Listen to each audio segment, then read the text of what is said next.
What's up, guys, and welcome to another edition of Pro Wrestling Pulse. I'm my partner Robert.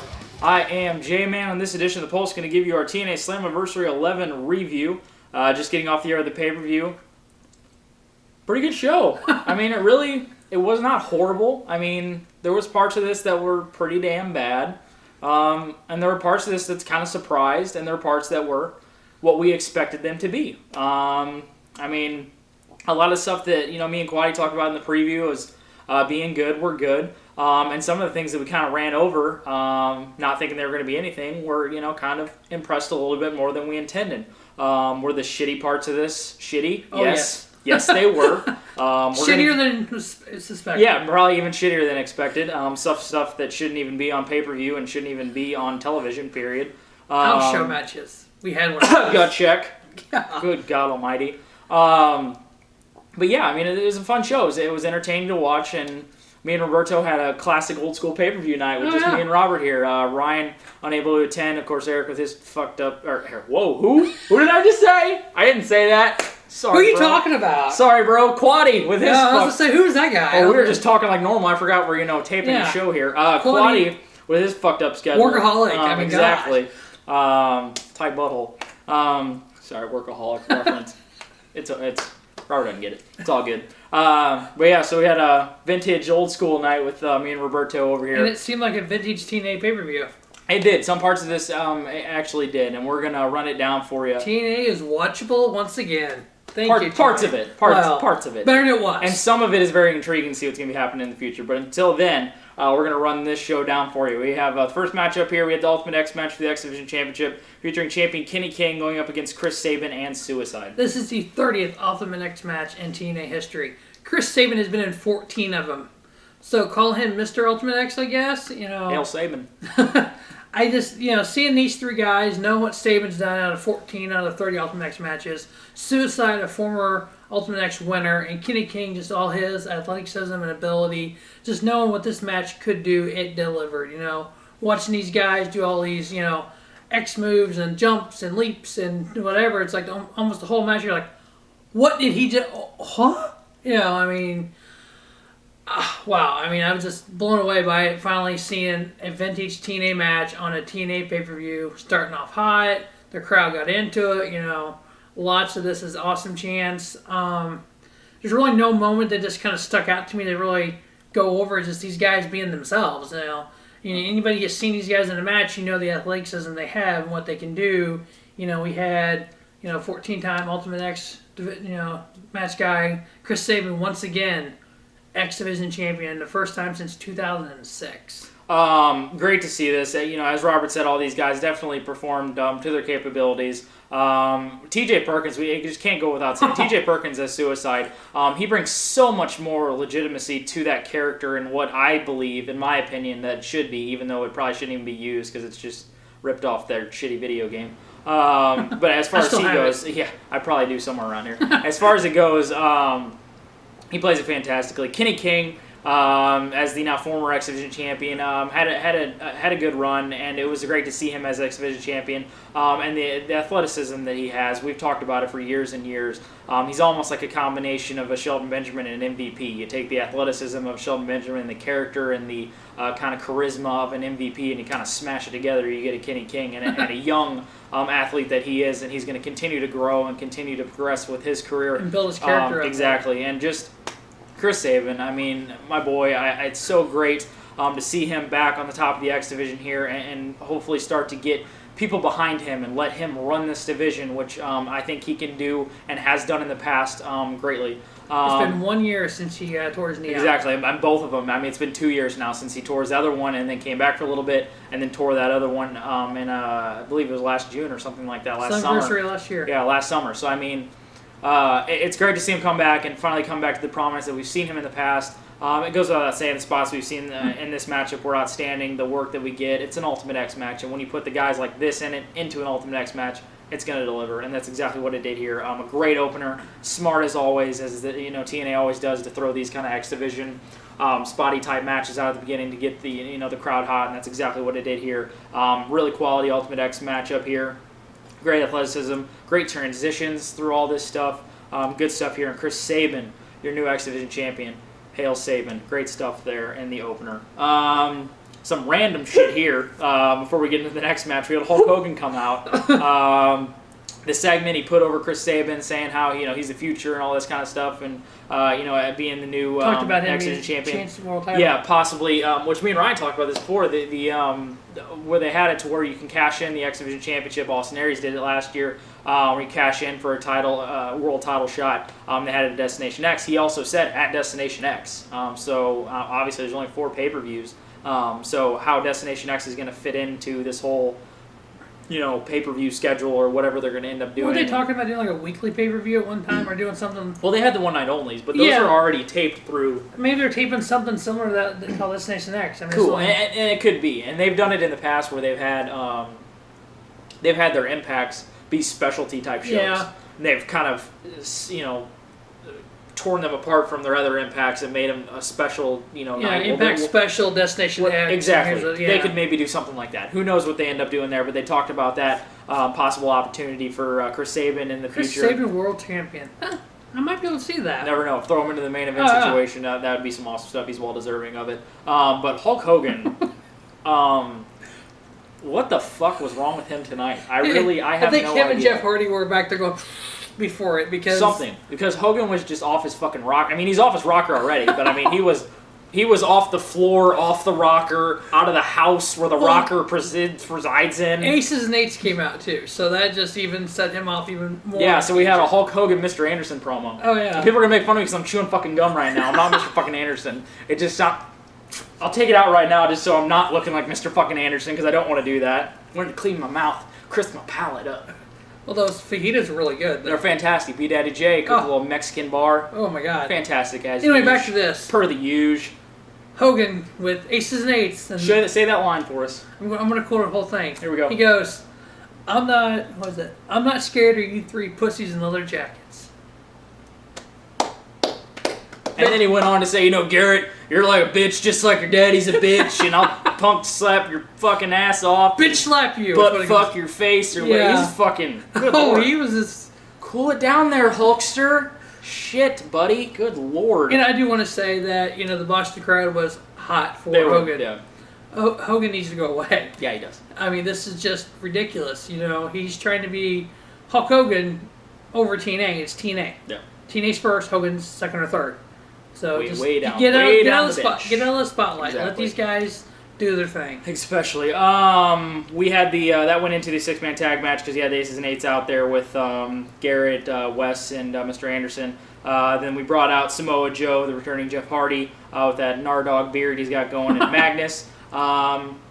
Just an impact match. Really nothing special here. The finish was pretty good. Crowd got pretty hot for it. Did the pin thing, and Hardy hit, I think it was Briscoe was going for the pin, and then he hit the Swanton on him and got the pin, and Joe fucking just destroyed the shit out of Garrett. There was a weird little transition at the end of this match where, they were just standing there. And, Garrett was, kind of fucking with the crowd, but, Joe was, waiting to do something, and they were all just, standing. And Briscoe was laying on and Joe's just fuck it. I'm going to run in the corner and just bull rope your fucking ass. Bull rope? Yeah. Bull rush. Bull rush, yes. There it is. Bull rush your fucking ass. Yeah, that little segment there made no sense. It was weird looking. Anderson was on the outside. It's like... Hardy was going up top, so they were, trying to set up the next spot, but yet they didn't want to get to the next spot. It's like they were going, what was the next spot? Yeah, hold on, guys. Hold on. Let's figure this shit out for... Okay, there we go. Joe, go fucking kill Garrett for a second, and then we'll go Swanton. But, it was nice to see Joe in a pay-per-view again, but unfortunately, he's still getting wasted. When you have to waste people like Joe, and you bring back Jeff Hardy, and... He did have a gnarly beard. Nardog. But the eyes were just what the hell? It's creeping Robert out. It was creeping eyes were creeping Robert out a little bit. It was weird. But the faces of Samoa Joe, Jeff Hardy, and Magnus getting the win in that 6-man tag match there. Yeah. Next matchup. A house show match on a pay-per-view. Excuse me. It's all yours, We had the TNA Gut Check Tournament Final for an entry into the 2013 Bound for Glory series. We had Chicago's own Jay Bradley going up against the Josh Hamilton lookalike Sam Shaw. Yeah, but Jay Bradley kind of looks like Mike Awesome. He does. I mentioned that in the match, and I kind of told Robert that I'm like, does Jay Bradley look a little bit like Mike Awesome? He's got the haircut, the same body build. When he had his back to the camera, if you guys have it on recorder or whatever, any of you guys out there that watched it, Pause it when his back is towards the main camera. He looks like fucking Mike Awesome. Like, it's ridiculous. He's not as good as a worker as Mike Awesome, No, that's God, for damn no. sure. But And he's kind of got that body type of, what do we say, rude. kind of like a Wade Barrett. He's kind of got like a Wade and Barrett. he's kind of moving a little bit, guy. kind of like Wade Barrett. Yeah, I mean, he's got potential, but I mean, it's kind of like raw talent. this was. Maybe, I don't know. Good God, this was. Do not put this on pay-per-view. Do not put this on TV. Nobody gave a shit. Nobody even knew what was going on. Like, what the fuck is like? I had to ask him, like, who's that guy? Yeah. So what's going? Oh, it's the Gotcha tournament. Like, for Bound for Glory series, huh? Because, they really pimped that to make, people care. This couldn't be a spot where Brian fucking Cage could have won a match like this, and he could be moving on for a shot for the world title. You fucking idiotic motherfucking retards. Jay Bradley getting the win. Chicago's own. Jay Bradley getting the win in that matchup, if you want to call it there. Next matchup, if you want to call this one a match. We had the TNA television title line when champion Devon went up against, was it Joseph Park? Well, hold on. It was not Joseph It was Park. Joseph Park. And there was a beatdown backstage earlier with Devon and Aces and H took out Joseph Park. They come to the ring. Devon makes the referee ring the bell. Count to 10. Nobody comes out. He's like, oh, I won the match, blah, blah. We're sitting there going, are you freaking kidding me on a pay-per-view? What the fuck are they doing? Yeah. And about that time, you hear the music of the Monster Abyss. And the return on pay-per-view of Abyss. Finally, after a year waiting. And it didn't take long for a black hole slam and a new TNA television champion, the Monster Abyss. Abyss, new TV champion there. Whatever. That's about how long the match was. Just nothing. They've fucked his character so much up right now. It's not even funny, but yeah. Next up, we had another segment here. We had Dixie Carter come out. We obviously knew the 2013 Hall of Fame announcement was going to be coming at this show. The second ever Hall of Fame inductee. Second ever TNA. Hall of Famer. We had him bring out kind of half the roster. It seems like a lot of the kind of TNA original people. AJ wasn't out there, obviously, for who they ended up announcing. That kind of wouldn't really make too much sense. But you had a lot of the TNA roster come out, and then they announced that the 2013 inductee was going to be none other than Kurt Angle. You know what? It's Kurt Angle. He does have a storied career in wrestling. Give him a round of applause. He is by no means. Kurt Angle is first fucking ballot on the highest echelon of Hall of Fame when it comes to wrestling. He's in the College Wrestling Hall of Fame.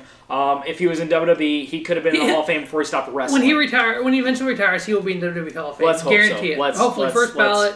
He'll be in there, with all that great. Our thing was, it seems as though, as of late, there's been a lot of talks of Kurt Angle possibly going back to WWE when his contract comes up. There's been recent interviews where he said, would you, think about going back? And he's like, absolutely, I would think about going back. And like he says, these part-timers like Brock Lesnar and The Rock are wrestling part-time. Yeah. Currently, like he even said in the interview, I wrestle part-time now. Exactly. So what's the difference? It would fit exactly what he's doing, and he's back on the global scale, which TNA's not saying it's not global scale, but on the precipice of WWE. He's trying to get college wrestling back in the Olympics. Yeah, and I mean, Kurt Angle's a guy that's Olympic gold medalist, 1996 in Atlanta, Georgia.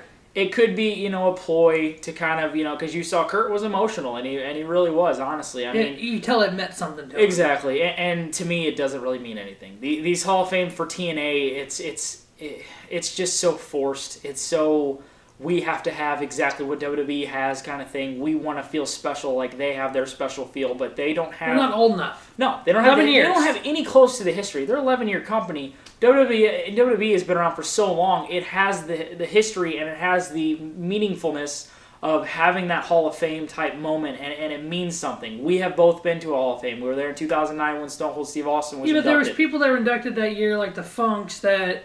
Yeah, I've seen a little bit of their career. But they're so deserved. Yeah, they're so deserved. Who could be where? He was inducted the year we went. But it doesn't feel cheesy. Right, no. It's like these greats. It feels like you dress up for this kind of shit. People wearing suits. It feels special, and it means something. WWE does. This feels like TNA is kind of shoving it at us and is forced. You're making us have it. Exactly, and if they want to make it like a wrestling kind of base Hall of Fame, instead of being TNA Guy Hall of Fame, because in our eyes, TNA Hall of Fame, I mean, the honest first names, you can't go past anybody but Jeff Jarrett and AJ Styles. Jerry Jarrett. I mean, yeah, true. I mean, you could possibly do that too. There's nobody outside of Jeff Jarrett and AJ Styles that should be the two first inductees. Jarrett, obviously, because he started the damn thing. And, a guy like AJ Styles, who is TNA Minute one. And he bleeds TNA. He built that company. I mean, it was on AJ's back for the longest time. Jeff Jarrett came in as the co-founder of the company with his dad. And who was your first world champion? It wasn't Jeff Jarrett, He put himself finally in the title, as champion who did Jeff Jarrett handpick to wrestle for the title? Yeah. The phenomenal AJ So Styles. AJ was definitely the guy they built upon, but without guys like AJ Styles, without guys like Samoa Joe and Christopher Daniels and Christian when he was there, a guy like Francois, a guy like Kurt Angle would have never came over because he recognized the talent of an AJ Styles. He recognized the talent of a Samoa Joe and a Christian who came over from WWE. So without those guys, Kurt Angle wouldn't be there. So I mean, it's kind of a. It's basically sucking up to Kurt for him to stay. But it's so deserving. It is deserving. We love Kurt we agree. Yeah, we love Kurt Angle, so don't get us wrong. It's so deserving, but it's kind of one of those things like, what are you trying to make this Hall of Fame? It just seems forced. And Sting, Kurt Angle, the first two inductees. It just where's seems the Jarretts? Forced, where's AJ? Where's that kind of? Who knows where it's going to go down the road? But Kurt. I am happy for Kurt. I mean, round of applause. He is great. one of the greatest. greatest. And they had a very nice video package for him and all that kind of stuff. So it's cool to see that. And if it is a ploy and Kurt ends up staying wherever he ends up, as long as he's wrestling, we'll be there watching and loving it, and we'll hope that Kurt's always there. If Kurt does return to WWE for some reason, the possibilities if he could do with anything. All the young guys. Lesnar. I mean, Daniel Bryan, Jack Swagger, Del Rio, all the guys in the Shield, CM Punk. Good God. Daniel Bryan and Kurt Angle. Whatever he can do. And we saw what else he can do later in the night with Mr. TNA. But yeah. We'll say phenomenal. After that, we had the 4-way elimination tag match for the TNA tag titles. We had champions Chavo Guerrero and Hernandez going up against those dirty heels, Austin Aries and Bobby Roode. Bad Influence, Christopher Daniels and Francois Kazarian.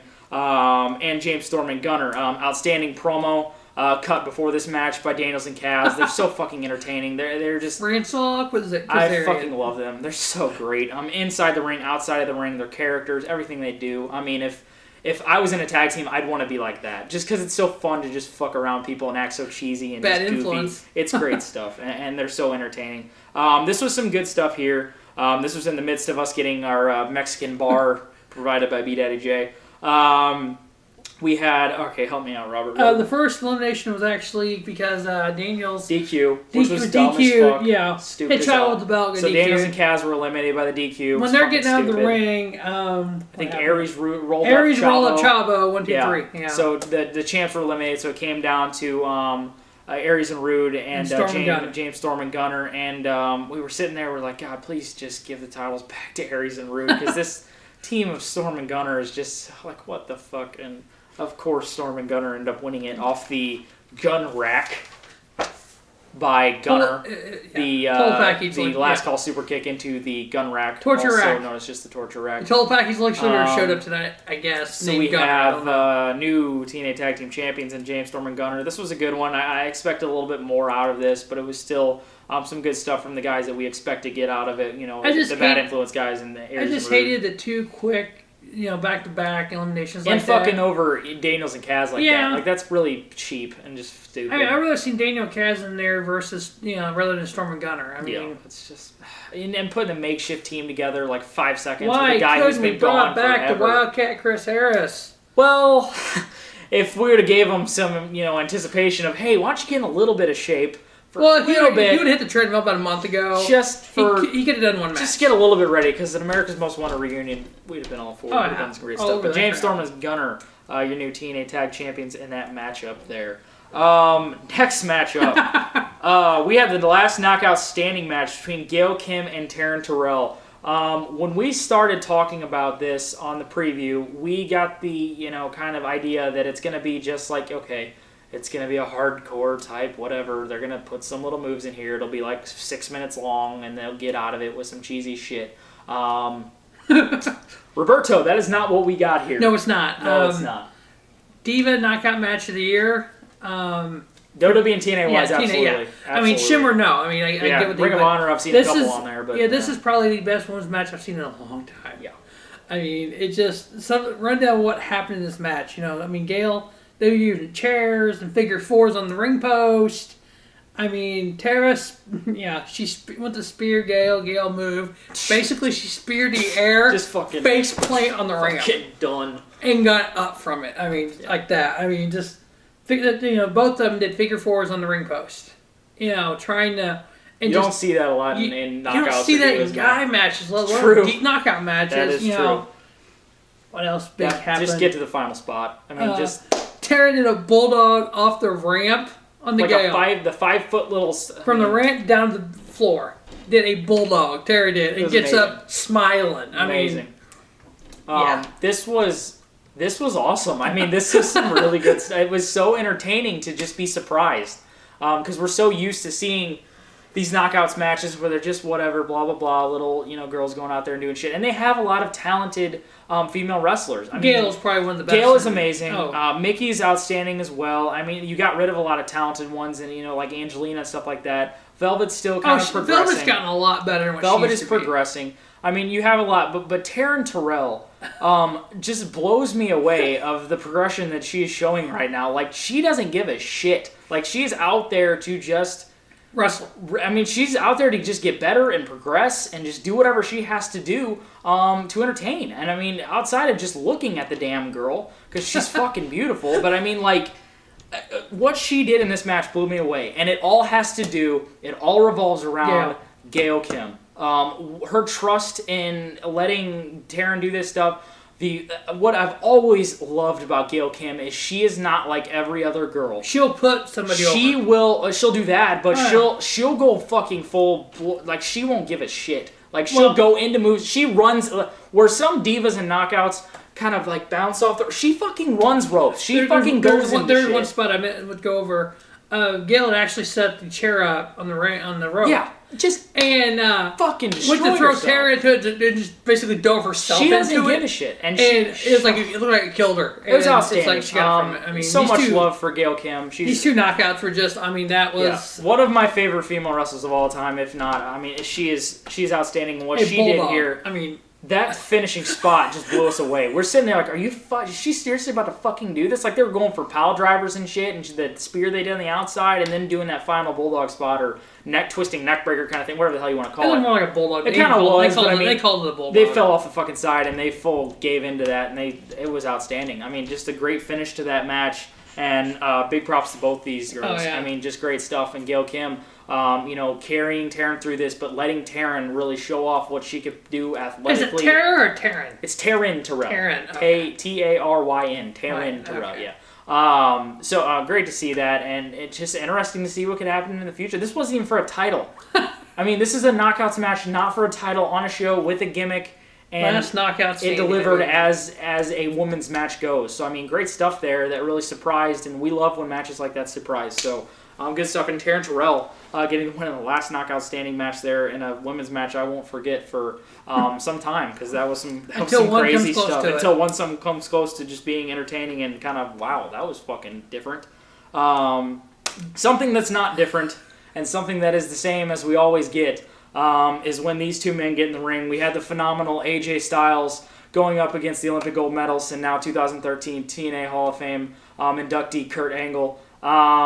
We must first mention, obviously, the differences in AJ Styles' character is so intriguing, and breaking away from trying to fake like he's going aces and eights and being just as the one guy who's always been, the lone kind of guy, as being Mr. TNA and kind of being on his own, has now just metamorphosized into this being that is just so interesting to see what they're going to be doing into the future. And now with kind of cementing it with now getting new entrance music and that slow. I'm such a sucker for songs like that. It's just, they're so great, and they're always used in like promos and vignettes and stuff like that. That's why I'm a sucker for Bray Wyatt's song. That shit fits his character brilliantly. But this one, what he's doing right now is just, it's so intriguing, and that song is just beautiful. I mean, it almost felt. It had a feel of almost when The Undertaker comes out. Yeah. It has a feel of like, especially with that music, and that's where it was. When Taker, and they even had camera shots where he had it behind AJ's head looking at Kurt, and it had a fucking Undertaker WrestleMania feel match of how he came out, how different it was, and how quiet and like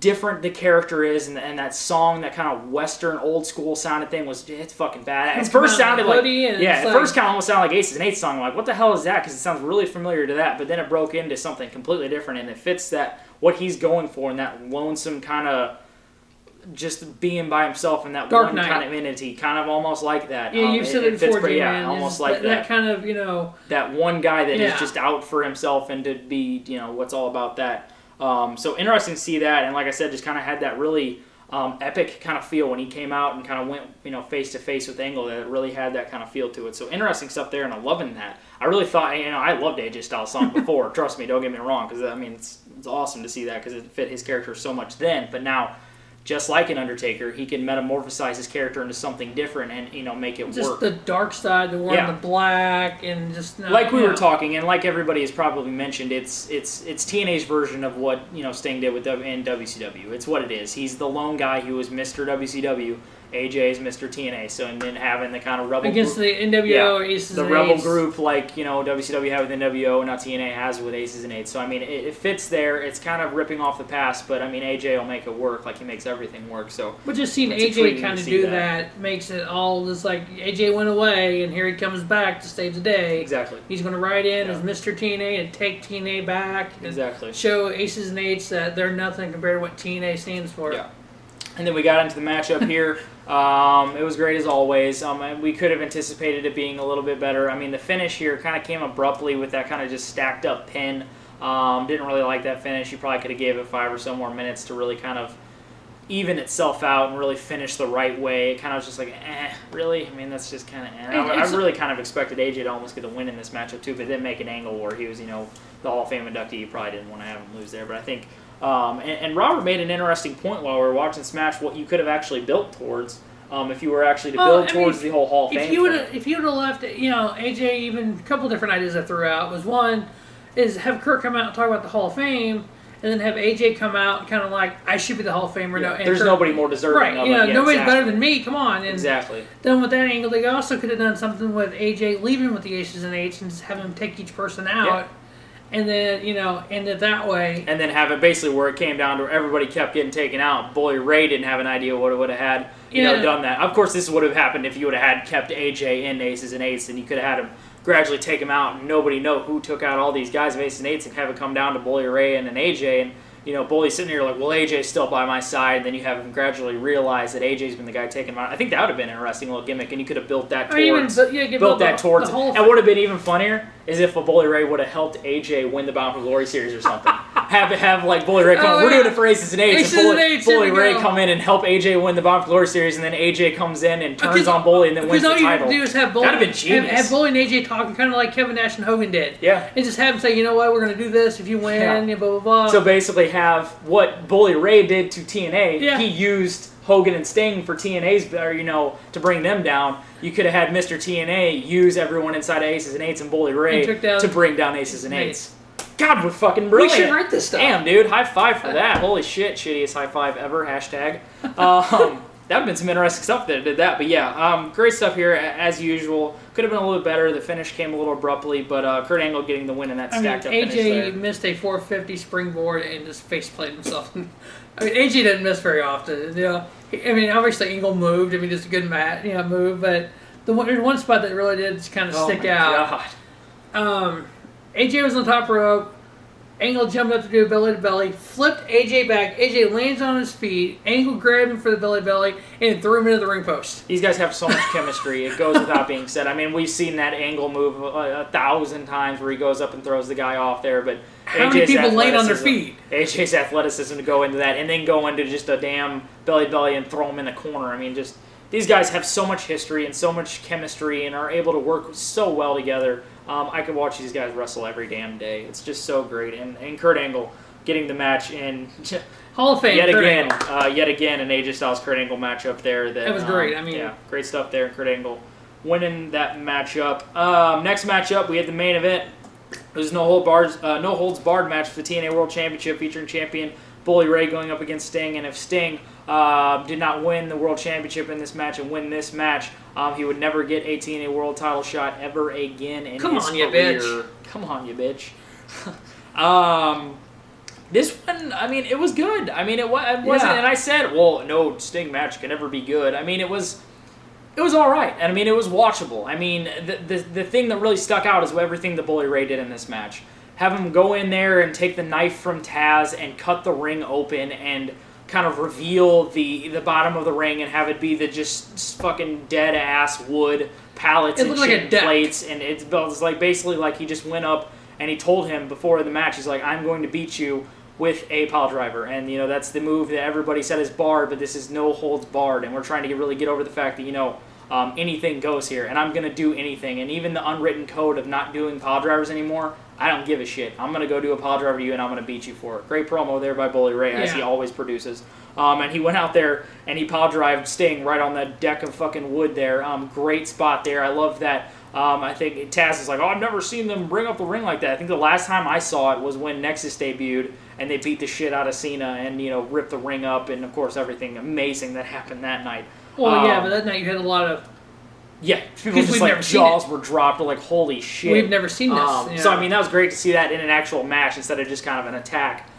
Interesting to see that and really kind of cementing the the hardcore side of Bully Ray, which he's always had. So, great spot there. We had Sting use it as well with the Scorpion Death Drop on the wood and everything, the opened up ringside there. Come on, you bitch. Come on, you bitch. And we had the ending spot. Obviously, Aces and Eights all came out. Nobody came out to help Sting.